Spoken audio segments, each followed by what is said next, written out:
అమరావతి జిల్లా మహారాష్ట్రలో నాసిక్ ఘటన మరొక ముందుకి అమరావతి జిల్లాలోని అచలాపూర్ మున్సిపాలిటీ పరిధిలో జరిగినటువంటి ఘటన మనం చూసినాం కదా. మహమ్మద్ ఇయాజ్ అలియాస్ తన్వీర్ అనే ఓ వ్యక్తి, ఓ పోరడు, వాడు ఎంత దారుణానికి ఒడిగట్టిండు. అసలు వాడు ఇంకా మిగతా వాళ్ళు కూడా ఉన్నట్టు తెలుస్తూ ఉంది. దాదాపు 180 మంది బాలికలను ట్రాప్ చేసి వాళ్ళను హోటళ్ళకి తీసుకుపోయి, అటు ముంబై ఇటు పూణే వాళ్ళ హోటళ్ళకి తీసుకుపోయి దాదాపు 350 వీడియోలు షూట్ చేసిండు. న్యూడ్ వీడియోలు షూట్ చేసి వాటిని వాళ్ళతో మాట్లాడి వాళ్ళను బ్లాక్మెయిల్ చేసి డబ్బులు గుంచి వాళ్ళను వేశ్యవృత్తిలోకి పంపించే ఇట్లాంటి దారుణంగా అరాచకాలు అన్నీ చేసిండు కదా. సో వాడు ఎంఐఎం పార్టీకి సంబంధించి ఎంఐఎం పార్టీలో ఆఫీస్ బేరర్గా కూడా పనిచేశాడని మనం చెప్పుకున్నాం కదా. సో దానికి సంబంధించి ఎంఐఎం అధినేత ఎవరైతే ఉన్నారో అసదుద్దీన్ ఓవైసీ, హైదరాబాద్ ఎంపీ అసదుద్దీన్ ఓవైసీతోని కూడా వాడు వేదిక పంచుకున్నాడు. ఆ వేదిక పంచుకున్న విషయాన్ని, దానికి సంబంధించిన వీడియోను వాడే ఇన్స్టాగ్రామ్లో పెట్టుకున్నాడు. దానికి సంబంధించిన వీడియోలు ఇప్పుడు సోషల్ మీడియా వైరల్ అవుతా ఉన్నాయి. ఆ వీడియో చూద్దాం ఒకసారి.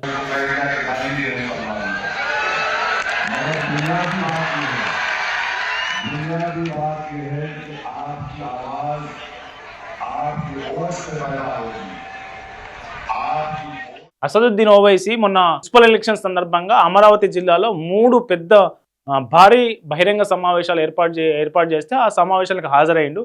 ఆ హాజరైన సందర్భంలో అసదుద్దీన్ ఓవైసీ ముందు మాట్లాడుతుంటే వెనుక వీడు నిలబడి ఆయన మాట్లాడుతున్న వీడియో, వీడు కనిపించే వీడియో షూట్ చేసుకొని దాన్ని ఇన్స్టాగ్రామ్లో పోస్ట్ చేసిన పరిస్థితి చూడండి.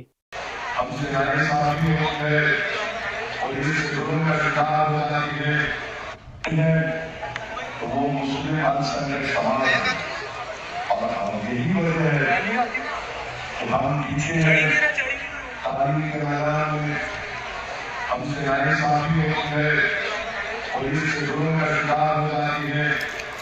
और आए दिन आप देखते हैं कि यहाँ पर बीजेपी के जो सांसद हैं वो अनाज शराब भरते रहते हैं, उनका कोई स्पोर्ट्स पर्सन है, वो बेचारे को हाथ में नींद नहीं आती जब तक मुसलमानों को गाली नहीं दिए।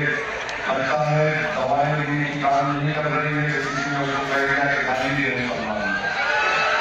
मगर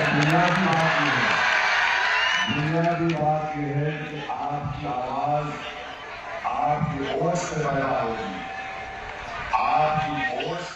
అయ్యో వీడే చూస్తారు కదా. వీడు మహమ్మద్ అయాజ్ అనే వ్యక్తి ఎంఐఎంతో ఎంత దగ్గర సంబంధాలు ఉన్నాయి. ఆ పార్టీతో ఇంత సంబంధాలు మెయింటైన్ చేసి పార్టీ ఆఫీస్ బేరర్గా పనిచేసినటువంటి వ్యక్తి ఇట్లాంటి సంచలన, అసలు దేశంలోనే అంతు చిక్కనటువంటి ఇట్లా అత్యంత జుగుప్సాకరమైన నేరాలకు పాల్పడిన ఈ నిందితుడి గురించి ఆ పార్టీ ఇప్పటివరకు స్పందించలేదు. సో ముస్లిం మైనార్టీకి సంబంధించి చాలామంది ఆ పోలీస్ స్టేషన్కి వెళ్ళి కంప్లైంట్ చేసి వాడిని కఠినంగా శిక్షించాలి, వాడిని ఎన్కౌంటర్ చేయాలని డిమాండ్ చేస్తూ ఉంటే ఎంఐఎం పార్టీ మాత్రం ఇప్పటివరకు స్పందించలేదు దీని మీద.